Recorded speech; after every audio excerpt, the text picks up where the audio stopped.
Oh my gosh, we had some technical difficulties. That's because Cheetah Biscotti is so hot, she fried our last microphone. In my crumble opinion.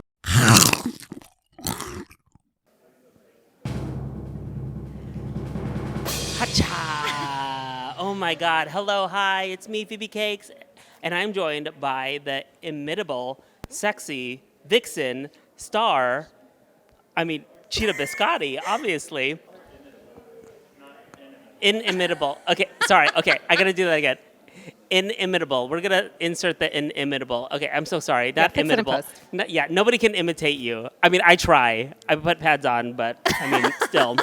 If you cannot tell, we are actually backstage. This is behind the scenes footage Yes, of look at this. Pompeii, a show that we're both in. We're both in it. We're both in it. More on that later. What's the housekeeping? Subscribe, like. This is episode 2 of season 3 of In My Crumble Opinion. Okay, that's it. We're just going to jump right into it. First of all, Yes. Cheetah Biscotti, where are you from? Where am I from? That's a really interesting, tough question. I was born in Botswana. That's right, immigrant. That's right. And then I moved to California.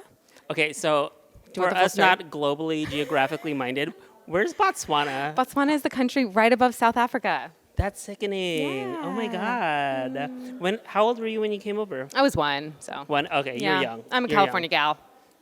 young. Boat or plane? Plane. Okay. Yeah. Work. Yeah, my first passport is like a little bobblehead. Oh my God. I emigrated when I was 4. Cute. So my 4th birthday, I think, was at Chuck E. Cheese, which I thought was like the most American thing. I was Very, like, very yes, American. very yeah. American. Yeah, a rat serving pizza. And Very then- American. So you are kind of the Renaissance woman. You're like a burlesque dancer. You're an actress. You do drag. Do. Tell me about your... You forgot I'm a clown. And you're a clown. Yeah. And you're a clown. I'm a And you clown. went to clown school. I did. With Beatrix Lehane. That's the Oh my girl. God, that's the girl. Tell us about your many talents, interests, and how they all kind of converge, or they're different, or Yeah, how do you? I think how they're do you kind think of about all your, the same. Kind of all the same? You know, Okay. especially, if you think about like Pompeii, very vaudevillian, and like, I feel like I'm very at home. Like What came first? acting. Acting? Acting came Okay. first. I was like a musical theater girly. Okay. And then clowning came second. Burlesque came third. What was the first show you were in? The very first show. I did like the Nutcracker a lot Okay. when I was like little, but my first Work. like professional production, I was like 10, and I did Joseph and the Technicolor Dreamcoat. Oh my God, I was in Joseph. I think we all were. if I you was one were of a the child's- brothers. I don't. Oh, yeah. you were I was just one of the kids. in the Okay. choir. Yeah. Kid choirs. Yeah. So, did you do musical theater in the Bay Area? Where you from? Where did you grow up? So I did not grow up in the Bay Area, but I've lived here for a long time. So I claim this my home. I grew up in Salinas, which is like the other bay, I like to say. But where I started theater was in Bolivia. I lived there for 2 years when I was like 10, 11. And that's when I started like semi-professionally doing theater. Gag Bolivia. Okay, so this is why I love interviewing people, because like there's so many things I don't know about people that I think I know a lot about. I had no idea you lived in Bolivia. So are you a polyglot? You speak Spanish too? Bolivia speaks Spanish? Yes. Yes. Un poquito español. How do you say nutcracker in Bolivian Spanish? Un nutcracker. Okay, perfect. Yeah, that's what I thought. I wasn't sure, but I knew that too. Where did your name Cheetah Biscotti come from? Oh, it's the really classic, what is the color of your underwear and the last thing you ate? So that day I was wearing cheetah print underwear, and the last thing I had was a biscotti. Word. What would your name be today if you were naming yourself in the same in the same fashion? Let's see. Today I was wearing red panties, and the last thing I ate was red licorice. Red licorice. Red licorice. Oh my God, red squared licorice. I'm here with red squared licorice. I forgot my underwear, so it'd be nothing, and then I ate eggs, nothing eggs. Honestly, iconic. Yeah, welcome to stage, nothing eggs. House of Polyamorous. So theater is where you started. Clowning is one of your pathways. And then burlesque, that came later. Did burlesque and drag come at the same time, or kind of. So, because clowning and burlesque and drag, they're all kind of the same thing. I kind of think. Yeah. If you like really break it down to its bare bones, it's Yeah. the same thing. Drag is clowning, clowning is drag. Yeah. Look at us, clowns. For sure. Yeah, and then like the art of striptease is also very similar to clowning. It's all about timing, Yeah. and like, you know, comedy is about timing, and stripping is about timing. Yeah. I've never. Well, I haven't yet mastered the art of stripping. I feel like I'm always so clumsy when I'm always looking at a buckle or a zipper. You know, I could do it when I'm with a boy, but if I'm on stage, like, what am I doing? The crowd is full of boys. Oh, that's true. I need to approach it like the bedroom. Yeah. Yeah, the stage is the bedroom. You go slow. My tip is to go slow. Yeah. When in doubt, like, don't try to make your reveal quick, because that's like, it's fun when it happens quick, but the tease is going slow. Yeah. Yeah. Oh my God, I need to study you some more. Who are your icons? Who do you look up to? Do you find yourself emulating certain artists? And, you know, do you have like a drag parent or a theater parent? Yeah, so Vivian Forevermore is technically my drag mother. My clown dad is Dan Griffiths, so that's the person who really like brought me into clowning and gave me a lot of my training. And then like, you know, Josephine Baker is like a huge icon and like in the clowning and the vaudevillian world. I love her and the way she like moved. She had a pet cheetah, which is kind of iconic. I don't know, Grace Jones. Oh, yes.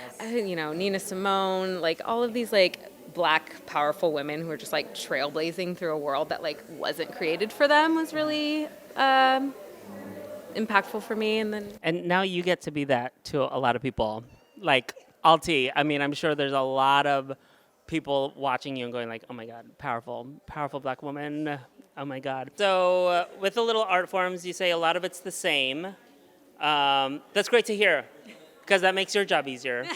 What are some of the techniques that are overlapping that you bring into, you know, your different kind of modes of performing? Yeah, I mean, I think it's all storytelling. Everything, no matter what you're doing, you're telling some sort of story, whether it's like a funny story, a sad story, a sexy story, a sickening story, whatever the story is. I think that's the bare bones. Like, what is the message that you're trying to convey? And then that everything else is just gonna like present itself. Yeah. Yeah. Your stories are always very sexy. What I guess we've had a couple of clowns on the show before, but I wouldn't be able to like explain what clowning was to like somebody that didn't know what it is because I don't know what it is. How would you explain clowning to someone that's not familiar? So I would think of clowning as a verb to clown. Okay. So when you're clowning, you're not like, I'm being a clown. That's like not a thing. You are clowning something, like drag. Yeah. You're clowning a woman, Yeah. you know? Like most every day we don't look like this. We are being exaggerated forms of like what a woman is. Or, you know, if you think of like satire, it's like a similar thing. You're just like taking something that's like pretty mundane and basic and like blowing it up. And then you're showing the world like a mirror, like this is what you think the world looks like. Yeah. Kind of thing. Oh. Is there like a specific like technique to clowning? You know, like stand-up. Yeah, exactly. Like, do you do like Meisner repetition exercises? Like, how would a clown warm up for a clowning performance? So I mean, a lot of clowns do like slapstick. So you'd be doing like physical warm-ups like you would do a dancer or any sort of thing like that. Mimes, fun fact, are actually like the strongest people. Okay. Because they're like holding so much tension all the time that they're like ripped. Do you mime? I can mime a little bit. Can you mime a little something? Oh no, we gotta cut that out. Sorry. Ooh. Okay, so miming is just breakdancing, but funny. Yeah, totally. So we're gearing up for this performance. It's been a very exciting week. We've been in performance, in like rehearsals for like a month, but kind of a somber week as well, leading up to our previews, our test audience run. Very sad. A place near and dear to us, and also very important for the community. announced that they're shuttering at the end of the year. Oasis is a drag cabaret / nightclub that was founded by the late Heklina and Darcy Drollinger, who took over as a managing bar owner after Heklina moved to Palm Springs. Rest in peace, Heklina. Very near and dear to our hearts as well. But since then, Oasis has been kind of like a home for like high production, multifaceted, queer art, and kind of has some like flagship parties and events there. One of which is Princess, Reparations, of course, and these like sickening, shows, essentially like theater productions. So I want to hear what your experience has been, working with such a great place. Oasis is what we're talking about, and your feelings around the news. Yeah, it was really, really heartbreaking. I feel like Cheetah existed before Oasis, but I feel like I really found out who I was there, especially as a performer. I was like in the theater world and I was in the burlesque drag world, but I had never really like got to put them together, and Oasis gave me a place to do that. Like Oasis seems like the perfect place to do that. I mean, yeah, I feel so many things and I have so many questions. But let's just start with like, what was your first experience at Oasis? What was your first production that you've done? Yeah, so my first full production was Rocky, the very first immersive production they'd ever done. It was like right out of the pandemic, 2021. Wow. It was one of the most wild experiences I'd ever been a part of. I'd been dreaming about being a part of the Ray of Light Rocky for a long time. That's like how I met Darcy. And so to like be invited to do that was like huge and amazing, and I had so much fun, and it was like, it really was like we are back from this huge shutdown that we had during the pandemic, and people were losing their minds. Yeah. People were wasted. People were so hungry after the pandemic. Well, the pandemic's not like over, but no, people, when things opened back up, people were hungry, and like that seemed like, what a party. What a way to come back. It was a party. So I'm excited to do it again this coming October. I'm being Columbia. I'm going to be Columbia this year, so please make sure you get your tickets. I'm very excited to step into that role after the most iconic snacks. Yeah, that's exciting. What has been your favorite Oasis memory? That's so hard. First one that comes to mind. Well, how about I answer like, I loved when you, Nikki, and Hammy did the Rihanna halftime show. Like that was kind of amazing. That was one of my favorites. I don't know. That's one that comes to mind. Yeah. Winning the sexy food eating contest when Fat Slut was here was pretty iconic. Like I think I gooped and gagged Peaches Christ pretty hard. So that's probably one of my favorites. And then also winning the lip sync battle that Meatball also titled me as. So Meatball saying that I'm a winner is basically my favorite moments. Yeah. Meatball has brought you down to LA, and you've brought your iconic Steve Harvey look everywhere. Oh my gosh. Okay, internet people, if you don't know Cheetah Biscotti as Steve Harvey, you actually haven't like even experienced living. We'll put some clips up.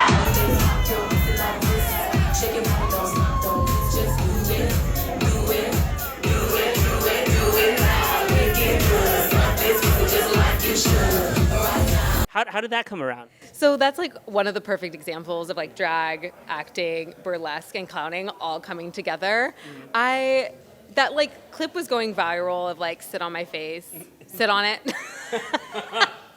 you have to bleep that out? Yeah. Okay. We'll figure out a way out. Put it on the Patreon.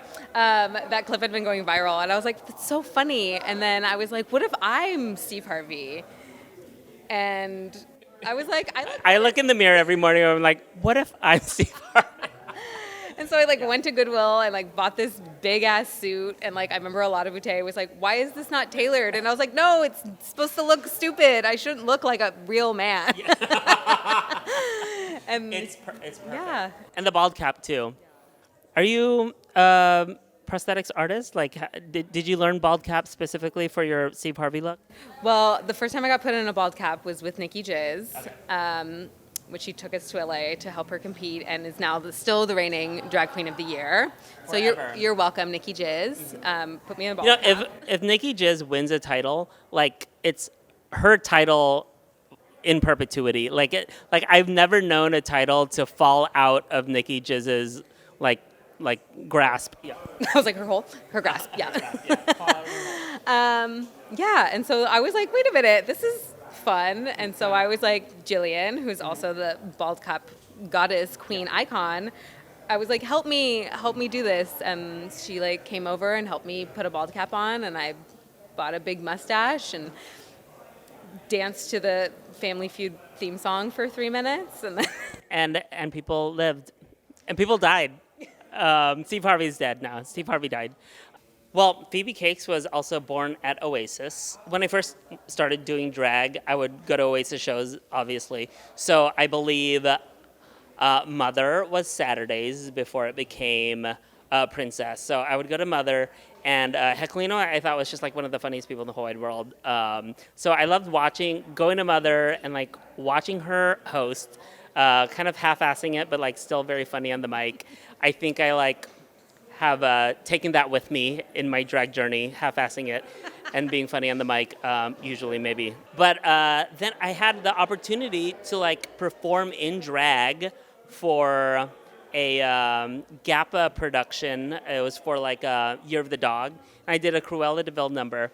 Cruella de Vil is like, it's like baby drag territory. Like I feel like every baby drag queen does a Cruella de Vil look. So I was definitely giving that boots, and that was where Phoebe was born. And I've had the honor of like doing Princess, however many times, and hosting it occasionally. And yeah, I mean, it really breaks my heart to like lose another queer space. But like you, Phoebe will exist outside of Oasis. I've been performing even before Oasis, but like the having to reckon with like just theater spaces in general, queer places in general are just like shuddering left and right. The world's always going to change, and queerness is going to persist, but it really hurts to like consider the fact that we might be losing a place like Oasis. Yeah, it is really hard. They've created something so special and so specific, and I'm so glad that Oasis Arts is still gonna continue on. But it's like they're like, we're gonna just have to find a new place, which is great. Like I think art should be in every freaking corner of this city, and unfortunately it's not. So if there's rich people out there watching and listening, give us money so we can put art in your corners. Yeah. Actually, speaking of rich people, we really didn't tell you where we are. We are in the Storic, and all I know is that it's owned by a rich lesbian that hosts sex parties. And we need more rich lesbians that host sex parties, please. Become the next Oasis Storic. Maybe it's you. We might need to cut that out. I don't know if we're allowed to say that about the owners of the Storic. So one of the productions that I saw you in at Oasis was We Build Houses, which is a great segue to what we're doing here. So tell me a little bit about We Build Houses, and then how you got involved with Detour, Clutch the Pearls, Churros, Orbit. Yeah, so it's actually really funny. Churro saw me in Rocky that first year. And then we became like Instagram friends, and they had like posted a thing of like, who wants to do an immersive show in the city, the thing. And I was like, me, that sounds cool. And he responded back going like, were you in Rocky? You were iconic. And I was like, oh my gosh, thank you so much. And then they put out like a casting call, and I like went to it. And it was one of the funnest auditions I've ever been on. Yeah. It was like very up my alley in terms of like the training I've had of like, there was like writing prompts and movement prompts and like, just different things like that. And I was like, yes, this is what I trained to do. And then got into We Build Houses, which was at Oasis. It was Detour's one of their immersive productions. Yep. And it was about a band of castaways and some sexy sirens. I definitely remember you from We Build Houses. You had an iconic moment on top of the bar. You don't know every time I'm in Oasis, I want to get on top of that bar. It's like the number one thing. You like lived my fantasy out. You're amazing in it. The production was amazing. So like you, Churro kind of like asked me to be in like a short film that she was producing with Detour, and I was like, oh my God, of course I want to do it, And it was during the pandemic or like shortly after things opened back up, but not quite open. So it was like one of the big drag things that I got to do shortly after, the world closed down. And it was like one of the most enriching, coolest experiences of my life. And I feel really privileged to have done it. And since then, Churro has asked me to do, productions or audition for productions. And I could never like manage it because of my schedule, my day job. But when I heard about Pompeii, I was like, I need to make this work because it sounds so freaking cool. And I just like so geeked that we get to do this together. So it's really hard to describe what Pompeii is. I mean, I have a better idea of it, but like when I first was asked to do it, I was like, what is this show even about? Like, it was very confusing to me. Can you tell the audience at home what Pompeii is? Yeah, it's a Bob Fosse fever dream with drag and like the most sickening dancers that you could ever think about on 4 floors of a Soma warehouse, giving you everything. Yeah. End of the world, sex party, dance, cabaret, ecstasy, pathos, excitement. It's going to be weird. And it's going to be so worth it. Like, oh my God. Okay, so one of my greatest apprehensions or anxieties is just that I don't really like think of myself as a dancer, but like the people in this cast are like A, the most talented dancers in the whole wide world, but also B, like the most attractive people I've ever been around, like within like a 3-foot radius. Like seriously. Do you feel that way too? Yeah. Everyone is very hot, very sexy, very talented, which makes them even hotter and sexier. So like, just like, I don't know, come prepared to like leave with soaking panties. Yeah. Yeah. Yeah, snail trail. Oh my God. Like maybe if we're all wet enough, we could stop the volcano from erupting. Maybe okay, we might need to cut that out. I don't know. This is a new segment. It's called Fresh or Stale. Oh, or Fresh and Stale.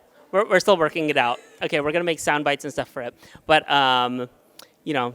what is fresh to you right now in the world? It doesn't have to be about drag or theater, but what is fresh? What excites you? And what's stale? What needs to be phased out or thrown out with the bathwater? Great. Fresh. Pompeii immersive experience. The freshest, hottest thing on the market.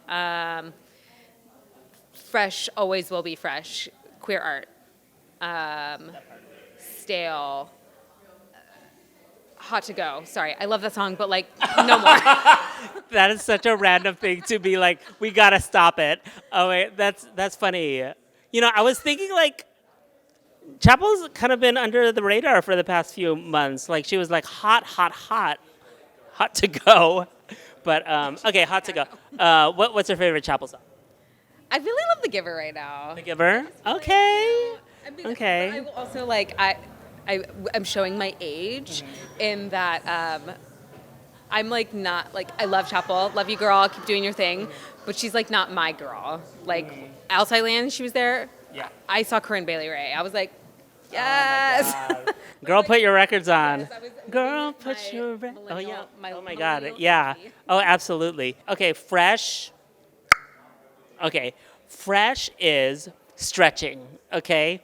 I'm 41 right now, and I was not into stretching when I was younger, and I'm just like, bitch, I should have been into stretching my whole life because stretching is the tea. It is injury prevention, but it's also just like sexual enhancement. You know what I mean? Oh my God. Stale. Stale. What is stale? I don't know, poo-poo on the sidewalk. We've been doing rehearsals here. So, I live in Oakland. It's not like Oakland's, poop-free, but it's just, we go Soma, it's just, I'm rolling my Hulkins around. It's I don't want to roll over poop. Poop on the sidewalk all the time. So that's kind of stale, but I understand we have issues in this city, and I'm not going to blame the most disenfranchised people, but just in general, I think we need better infrastructure to deal with poop on the sidewalk. Yeah, exactly. No shame. Okay, where do you see Cheetah Biscotti in 5 years and in 10 years? 5 years. Here. We're staying in the Stork, and we're going to do this show forever. New Oasis here at the Stork. Yeah. 10 years, I don't know, still performing. I think I can't not do it. There's too much ADHD randomness going up in here, and I also have a lot of dumb ideas that I need to get out. So, yeah. I always want to quit. I'm just like, I'm going to quit. I'm going to stop. Oh, I can't wait till I'm done. I just want to be a plant mom. And then I'm just like, oh, but I could spend $1,000 this really cute outfit, or something. Like, I know. Oh my God. Well, happy Dory weekend. It's Dory weekend. We are missing our cum dumps to do this interview. So instead, we're giving you a crumb dump. Okay. All right. Thank you so much. Oh, yay. Finally. Yeah, finally. We're in Pompeii. What is your character name in the show? And what's the worst thing your character has done? So I am playing Velma Kelly, a mistress of Murderers Row. And the worst thing I've done is killed a couple people and stole an ice bucket from the Cicero. Oh, don't spoil it. No, you've actually had like 50 years to learn that. Okay, I have a sexy baby incoming. Oh my God, sexy baby. My name is Helga, and I am part of the Kit Kat Girls. You are giving Helga, and you are giving Kitty Cat. Meow, meow. I spent all of my inheritance on, exactly what we're doing here, which is drugs, hookers, and Fosse. And so now we're here being a working girl to earn it all back. Working girl till the world ends. She's Angelique. Angelique. She drank a Coca-Cola once. Oh, so bad. Yeah, really bad. I am Kathleen Moore, and I am Rita. Rita, like Rita Moreno. Like Rita Moreno. Oh my God, this hair that I'm wearing is like, I'm trying to get Rita Moreno, but you're actually Rita. I should Rita. give you. I seduced a priest and stole the collection plate. That's naughty, Rita. Oh my God. He had it coming. He had it coming. He had it coming. That's an Easter egg. Played Sally Bowles. Sally Bowles. We know who she is. Oh my God, maybe this time. Probably not, though, actually, knowing how this play ends. No spoilers. I lied to my parents. What did you tell them? Too many. Okay, too many things. Yeah. Yeah, probably not good for YouTube anyway. Lola. Lola. Oh my God. You are Lola. What is the worst thing Lola has ever done? Oh, fall in love. The worst. It's the worst. Don't do it. Whatever you do, don't do it twice. My name is Anne, and my character's name is Nikki. Nikki. The baddest thing Nikki has done, hitching cross country both ways and fucking someone in every city. Wait, but if you went both ways, you did it twice? No, different people. Okay, gotcha. I seriously did this in college. No, I'm not. Frenchie. Frenchie. I'm a prostitute. I'm a whore. Sex work is work. It's true. Honestly, I feel like I'm a pretty good girl, but just my life has been hard. Oh, tragic. Hi, my name is Joe, and I play Joe Hardy in Pompeii. Seems a little unfair that your actual name is Joe and then your character name is Joe. That seems like a softball. I was curious why you were wearing cleats all the time. I was just like, I didn't know what the whole outfit was. I was just like, okay, cleats, interesting. The naughtiest thing Joe Hardy has done? Ooh, they made a deal with the devil. Ooh, who hasn't? Honestly, that's why we're all here. The devil's churro, know me. What is your favorite Fosse move? Show us your favorite Fosse dance move, and can you do it for us? Can you do your your favorite Fosse dance move? Why would you put me on the spot like this? Oh my God, that one's gonna be mine! You don't understand. I love that one. It's good. Everybody's doing that. Whoa! Yes. Oh my God. Jazz hands. Jazz hands. That's classic. Yes. It's all about subtlety. You do eat that one. I didn't know a spine could do that until I saw your spine do it.